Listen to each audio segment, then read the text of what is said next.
Olá, nono ano! A gente hoje vai iniciar mais um capítulo, capítulo 6 do nosso livro, que tem como tema Origem da Vida, Gametogênese e a Embriologia. Então, a gente hoje vai estar falando sobre a origem da vida, tá? Então, quando a gente fala de origem da vida, é até um tema um pouco complicado, porque tem muitas hipóteses, muitas teorias de como começou a vida, tá? Inclusive, é uma parte que tem muita interferência religiosa, tá? Mas a gente vai tentar falar isso de uma forma mais científica possível, tá?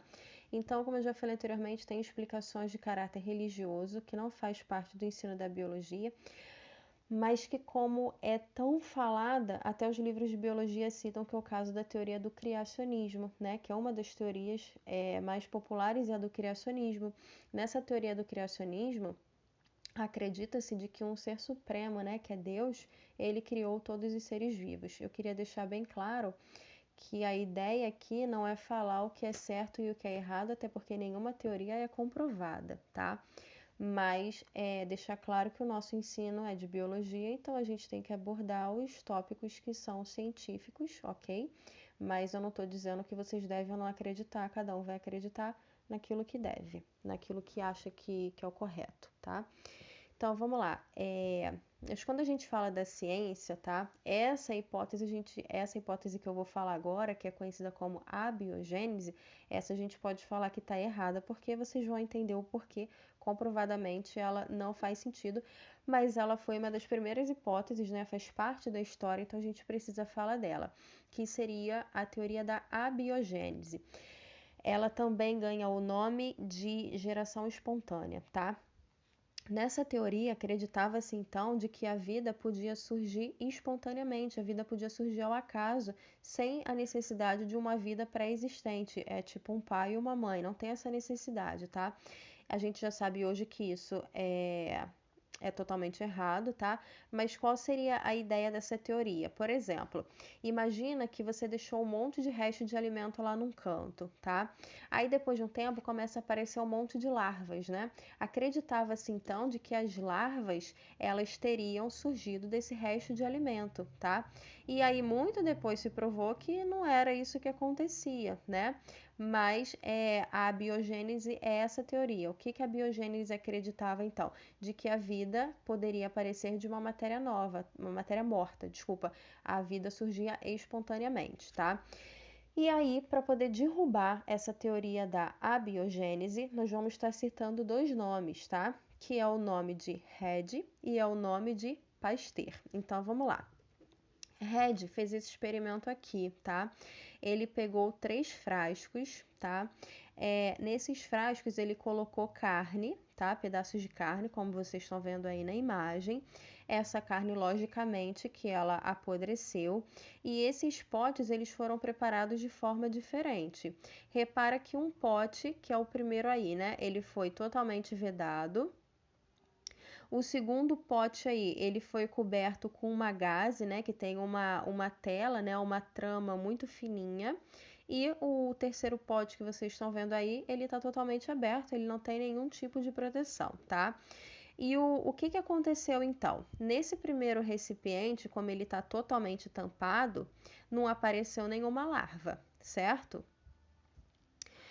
Depois, nesse segundo recipiente, desculpa, que está com a gaze, né, que está com essa telinha em cima, o que aconteceu? Os insetos ficaram sobrevoando, mas nenhuma larva conseguiu chegar à carne, tá? Alguns insetos até deixaram os ovos na tela e depois vieram se transformar em larvas, mas na carne nenhum deles conseguiu chegar. E esse último pote aí, que não tem nenhum tipo de proteção, apareceram muitas larvas que depois foram seguindo as suas fases naturais da vida, que foram virar pupas e depois se transformar em inseto e sair voando por aí, tá? Então, o que Red conseguiu com esse experimento aí? Ele provou que esses insetos, que esses bichinhos aí, eles não apareciam espontaneamente da matéria morta, não era matéria morta que dava vida, digamos assim, né?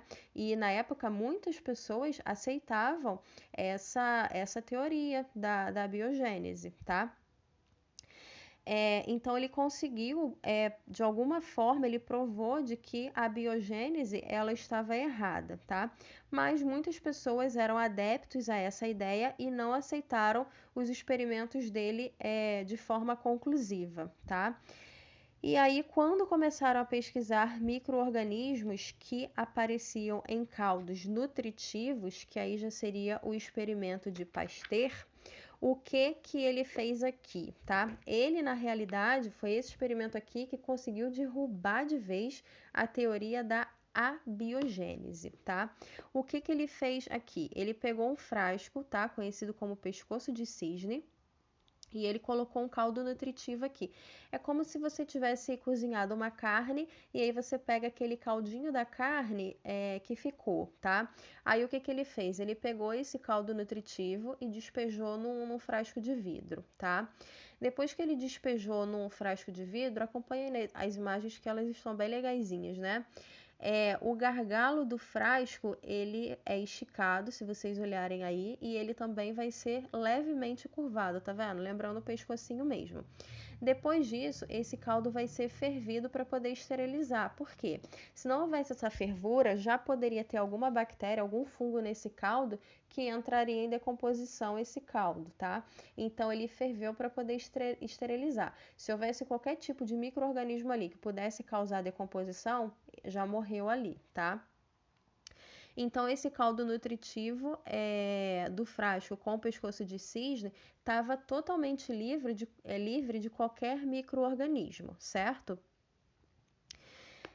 E aí, o que aconteceu então? Se esse gargalo ele fosse quebrado, surgiria os micro-organismos no caldo, tá? Então, quando houve, né, essa quebra desse frasco, né? O que acontecia aí? Permitia então a entrada de esporos, como eu falei para vocês, aí esse caldo acabava se contaminando. Por conta disso, as pessoas que eram adeptas da teoria da abiogênese, elas não tiveram como invalidar esse experimento de Pasteur, tá? E aí sim, essa ideia da abiogênese, ela foi totalmente derrubada, tá? E aí vem a outra pergunta, né? Se a vida, se a vida, né, para que a gente tenha um ser vivo, a gente precisa de um outro ser vivo, que é a teoria que nós temos chamada de biogênese. O que é a teoria da biogênese? É a teoria que diz que para a gente ter um ser vivo, a gente tem que ter um outro ser vivo que dê origem a ele, um ser vivo que a gente diz que é pré-existente, tá? Mas então, se a vida só se origina de vida, aí fica uma questão no ar, digamos assim, como foi que apareceu a primeira vida, tá? E aí, uma das hipóteses mais aceitas hoje pela ciência é a teoria de Oparin e Aldani, tá? E aí eles propuseram uma ideia que é chamada de evolução química, tá? Das moléculas simples. Elas teriam se transformado em moléculas orgânicas complexas, tá? Então, o que ocorre aí? Eles consideraram que a atmosfera primitiva da Terra era formada basicamente por 4 gases, que era o hidrogênio, tá? O vapor de água, a amônia e o metano. Esses gases estavam num ambiente muito quente, com descargas elétricas e grandes tempestades, teriam reagido e formado nos oceanos primitivos os primeiros compostos orgânicos. E aí, nesses oceanos primitivos, seria possível que esses compostos orgânicos fossem reagindo e, de forma eventual, eles formassem películas lipoproteicas capazes de separá-las do meio, tá? Essas unidades são chamadas de coacervados. Em dado momento, uma dessas unidades pode ter conseguido uma capacidade de duplicação e, nesse momento, passou a ser o primeiro ser vivo, tá? A partir daí, a reprodução e a mutação vão estar dando origem à variedade dos seres que são selecionados pelo ambiente como a gente já estudou anteriormente, tá? E aí, lá em 1953, o bioquímico Miller, tá? Com 22 anos e o seu orientador, eles fizeram uma simulação. É muito interessante esse experimento, porque eles fizeram uma simulação das condições dessa atmosfera primitiva, para ver se realmente ia conseguir uma evolução química. Então, em uma aparelhagem, eles fizeram essa simulação. Eles pegaram o gás hidrogênio, o vapor de água, a amônia e o metano, né? Forneceram ali calor e descargas elétricas. E no final desse experimento, o curioso daí é que foi observado o aparecimento de moléculas complexas, tidas como base para a formação de proteínas. Então, eles não conseguiram provar que a vida começou desse modo, mas eles conseguiram provar que há uma possibilidade. Eles provaram que isso pode ter acontecido, ok? É como eu falei para vocês, né? São muitas teorias, cada um vai acreditar naquilo que quiser, realmente uma opinião pessoal de cada um, mas a gente tem que conhecer um pouquinho dessas teorias biológicas, ok? A gente hoje para por aqui e aí na próxima aula a gente já vai pegar na parte de gametogênese, depois embriologia e aí a gente vai andando, ok? Um beijinho para todos e até mais!